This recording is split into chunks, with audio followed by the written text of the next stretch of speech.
What's up, Blue House? How are you today? I'm doing pretty good. It's a Monday. Started the week early this morning with back squats and deadlifts, and it's my favorite way to start the day. How did those go? They felt really good. Nothing like that burn. And then a couple hours later, I got to work out with you and Anton. Yes. And Bolo got in there doing our lower body hypertrophy.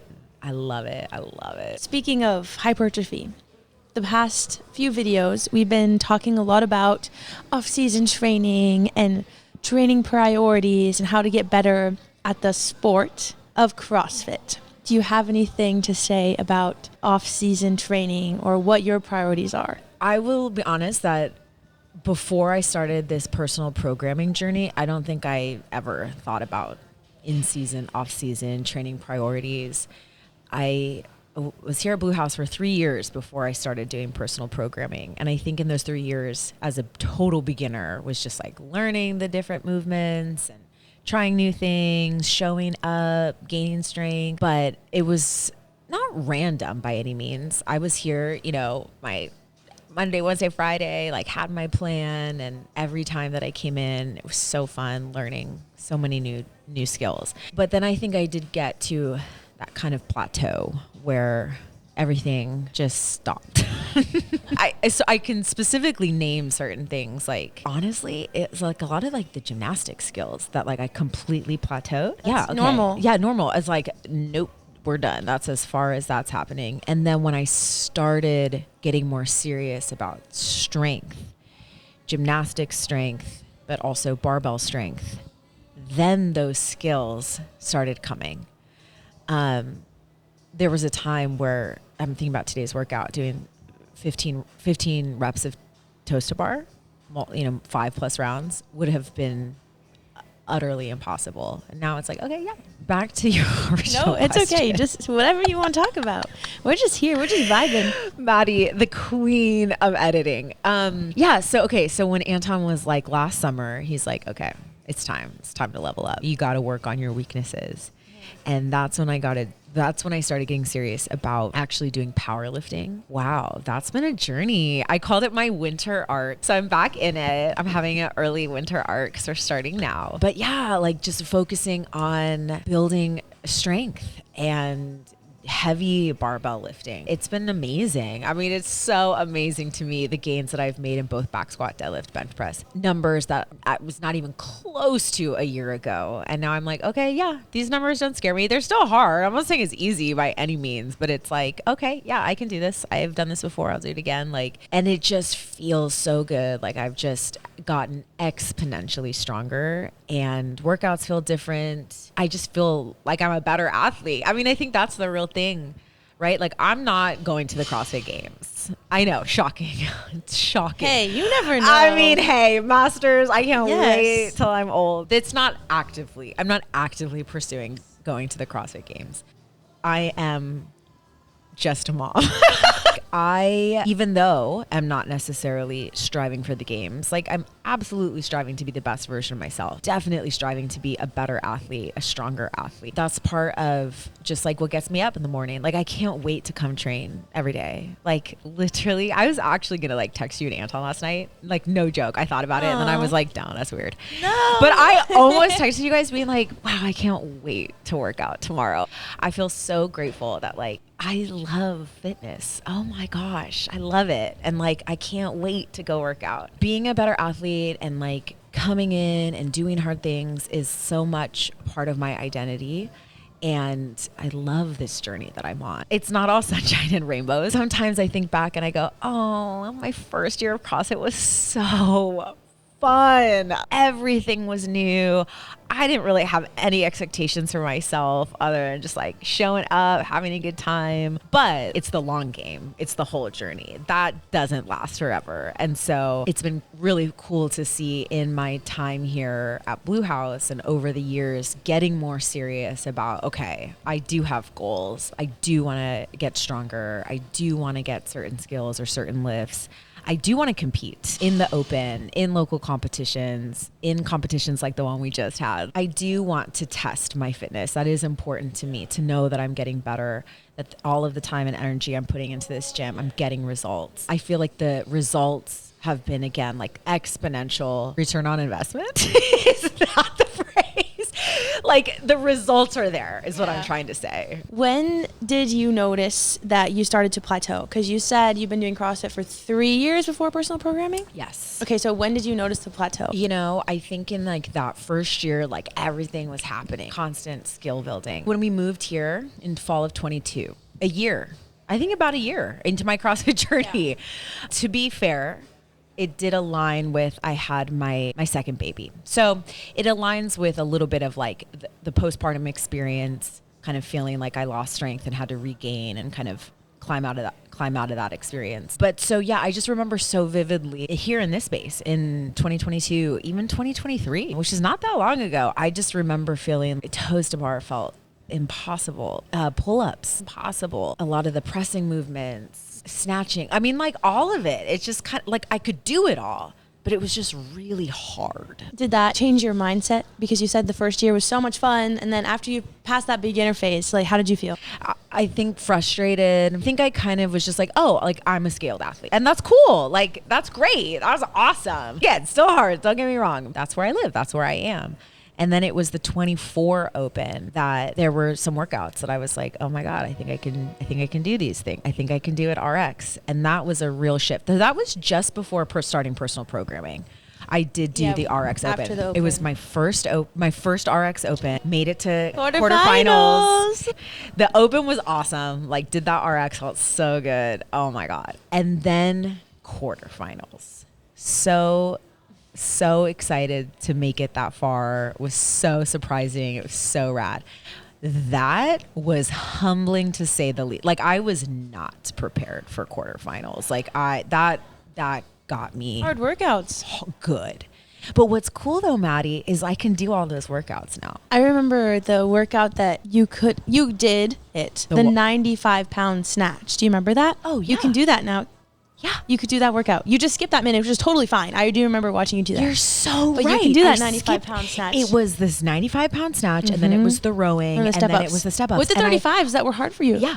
I literally just didn't do the snatch portion. I remember that. Wow. Yeah. And you would make it farther in that clean workout, too. I would make it farther in the clean workout, and the strict handstand push-up, I got 1 in the 24 quarterfinals, and now I could have done all of them. You are so much better. You're better than me at strict handstand push-ups, Marina. You're so good at them. 2024 quarterfinals, oh my God, wow. That was a hard mentally and physically experience for me. And then 2 months later, I started personal programming. And now 1 year into personal programming, I could do all those workouts now. You would crush your old scores. That is so cool. Before you did the RX Open in 2024, did you ever have a desire to do RX, or were you just set? No, I think that's a great question. Because I think that's where it's like I started plateauing, and then I was just like, oh, well, that's okay. I can be a great scaled athlete. But I think deep down, like if we really got deep, of course I wanted to be an RX athlete. Like, yes, I wanted to be able to do these hard workouts. I wanted to be on the RX leaderboard. And that's where it's like, let's talk about that, y'all. Like, it's okay to be competitive. It's okay to want good scores. It's okay to want to be on the top of the leaderboard. Let's go. Oh, that's good. You got to have that drive. Have drive, right? And so I think, but again, like I think I put out to the world like, oh, whatever, like scale's great. And it is, don't get me wrong. But you know what I mean? For me, I think I just was like, oh, I guess I'll live here. But deep down, I wanted to be an RX athlete. This is how I want people to know, like, I'm not that far from being a scaled athlete, because I still, as an RX athlete, have moments where I'm like, am I really, like, am I an RX athlete? Yes. but like, it feels like yesterday that was impossible. The jump to RX kind of happened when I started getting more serious about working on my weaknesses and getting stronger. Because I was scaled for a long time. And then all of a sudden, not randomly, because of the hard work I was putting in, getting serious about strength, then everything just started happening. Clicking. RX the Open in 2024. Then you made the quarterfinals. Yep. and then you're like, okay, personal programming. How was the shift from group class to personal programming for you? You know, not gonna lie, I love group fitness. So that was a little bit of like, oh, I want to go to more of these classes. But Anton always made a great point. He's like, you can still go to all the classes. Just do all this work first. Like, this is the priority. And if you can get through all this and you want to add on a class, great, go for it. At first it was a little bit challenging, but then I actually started really looking forward to it, and I still now love it. Like, I love being here in the morning while class is going on, like getting all that good energy and good vibes, but like in the corner with Joe Bush, like just inspiring each other, supporting each other. And like, there's other athletes working on the same weaknesses, and we're all working together and like cheering each other on. And so, yeah, I think over time I actually was like, oh, this is as fun. It's just a different kind of fun. And like, you know, I still like popping into class here and there. From the 2024, my first RX Open, I was in the top 24%. And then my 2025 RX Open, which was like, you know, 6 months into personal programming, I placed top 14. So Wow. I went from 24 to 14. That's great. And my goal this year is to place in the top 10. 10%, So baby. I'm like, let's go, baby. So going into the 2024 Open versus going into the 2025 Open, how did you feel? Like, what was different about it? Well, 2024 Open, I didn't even think I was going to do that RX. So that was just kind of like surprising. It was so surprising to myself that I could do that. And then quarterfinal, it was all just like, oh my God, like what is happening? Whereas 2025, I was like, okay, we're going in. You're strong. doing it. I'm doing this. This is not just like randomly like I'm here. It's like, oh no, we have a plan. I can do this. I can do the 35-pound shoulder to overhead, no problem. It is so rewarding to see yourself get better. And I never forget where I came from. Dude, 20 pull-ups being really hard, that was not that long ago. So I'm always just like giving love to my former self and just being like, girl, you didn't even know. In a year, you're going to be able to do butterfly pull-ups. What the? Shout out to those ring rows. Yeah, shout out to the ring rows. Also, Marina did not quite have her bar muscle up in the Open, but then when we did the test, our in-house competition, Marina did like what? How many bar muscle ups? I did 10. That's amazing. Okay, mind you, not just 10 like at the beginning of a workout, but like 10 at the end of a terrible workout with super heavy overhead squats, super heavy deadlift, 30 burpee box jump overs, and then she did 10 bar muscle ups. It was following a lot of movement. But yeah, I got 10. Like, they weren't cute. Like, Doesn't matter. I need a lot of work. Like, that's still a big goal of mine, is to get like solid bar muscle ups. But just the fact, again, like unimaginable a year ago. Amazing. And it's like, wow, just doing the She gymnastic can. strength work and just staying motivated. Another cool story, just because you brought up test number 4, that single arm overhead squat. Like, I was really freaked out about that. And Maddie knows I complained about it a lot. Really, really freaked out about that. And then when I found out it was going to be 53 pounds, Maddie knows, I think I like cried when I found out it was going to be 53 so bad. pounds. Because I was just like, I don't actually think I can do that. And then I ended up on test day being like, We all know you could do that it. was the best part of the workout. I was like, okay, so here's the thing. Always, if you look at my face, it's just like distorted constantly when I'm working out. Like, every emotion is on my face. And in those single arm kettlebell overhead squats, I was just like this. She was Like, ready for it. I was like, my face was calm AF. So good. That was is cool. so good. That was a win. So it's September now. Okay. The Open is in February. Okay. What are you going to do from now until February to feel good about doing another RX Open and to make the top 10%? Right now, I'm in my off season, specifically focused on strength. So Mondays, I'm doing my deadlift and back squats. Second session, 2 a day. Who am I? Doing lower body hypertrophy, and then my Wednesday, Friday, Saturday is all upper body. Back, shoulders, biceps, chest, a lot of bench press. So really just trying to focus on slowing things down, but getting really strong, building up a lot of strength, so that then when we start getting closer to the Open, get pivot and get back into like more conditioning and, you know, our classic Metcons. But being able to go into those with more strength will only set me up for success. So I'm going into like my winter art. Any final thoughts about individualized programming, focused programming? Yeah. Okay. I've got some more just like overall reflections and thoughts. Yes. I think having a coach is really like a personal coach. Like I've always had great coaches here at Blue House and have felt connected to all of our coaches. Shout out to my original coach, Brian. Thank you for everything you taught me. You literally taught me every single skill that I know. Other coaches have gotten me better at them. But literally every single thing that I know how to do in this gym, Coach Brian taught me. So thank you. But yeah, I think now Anton is my coach, and having just someone that I feel like is invested in my journey, that I'm accountable to. We're chatting throughout the week, sharing notes. What am I struggling with? What's feeling good? Helping remind me of the goal, helping me stay connected to my training plan. That has been, I think, just a really wonderful experience. I'm really grateful to my coach, Anton, for supporting me to get to this moment, like believing in me. Honestly, it sounds so cheesy, but I'm so grateful. Thanks for believing in me, man. Because, on this journey, especially when you're not like going to the games, you get in your head and you're just like, I'm not good enough, or I can't do this, it's too hard. And then just having someone remind you that like, you're a baddie. You can do this. You're strong. You look jacked. You got this. All things that Anton has said to Marina, I have witnessed.